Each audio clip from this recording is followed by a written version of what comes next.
Dobro ljudi, ja sam Nemanja iz Homo Sapiensa i danas ću vam po mom mišljenju reći 10 najomiljenijih crtanih filmova kad sam bio mlađi, tako da hajde da počnemo. Pod brojem 10 nalazi se Calimero. Pošto sam bio van doba kada je bio prisutan ovaj crtani film, nisam baš bio upućen koliko je dobar, ali sam pogledao par epizoda i baš mi se svidao. Pod broj 9 dolazi Snoopy i Charlie Brown Show.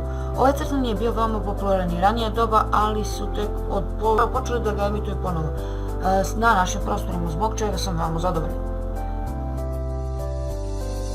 Kao veliki ljubitelj komedije morao sam da stavim ovaj crtani na listu zato što se pamti veoma zanimljivi i humoristični crtani koji bi vam predložio da pogledate. Pod broj 6 Beyblade. Kao manji sećam se stalno moljenja roditelja da mi kupe Beyblade da bih mogao da budem kao likovi iz crtanog tom filmu.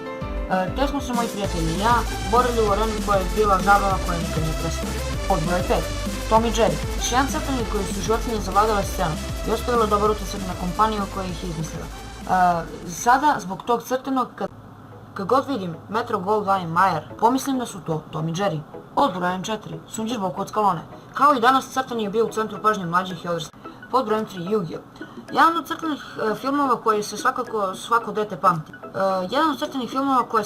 pamti. Po tome što je glavna poenta bila razmišljanje, gdje je dete moralo da upotrebi klikere, to jest mozak, kako bi pobedalo. Mlađi, mi smo smarali roditelje da nam objasne šta piše na karti pošto je bilo na engleskom jeziku. Pod broj 2 Pokemon. Kao što znate, danas je zavladala igrica za mobilne uređaje Pokemon Go. Ali po meni ipak je bolje da se smestite u toplinu svog doma sa svojom porodicom i pogledate ovaj predivan crtani koji me je oduševio radnjom celog crtanog. I napokon stigli smo na prvo mesto gde se nalazi Naruto. Lično moj omiljeni crtani mora biti Naruto zato što ima svega humora i prijateljstva što je treba jednom detetu da razvije maštu. I hvala što ste pogledali ovaj klip, ovo je bilo top 10 crtanih filmova iz detinjstva. Tako da, nadam se da vam se svidao klip, ako jeste, ostavite like da vidimo da li da nastavimo sa ovim top 10 i subscribeujte se da biste vidjeli kada izlaze novi video klipovi.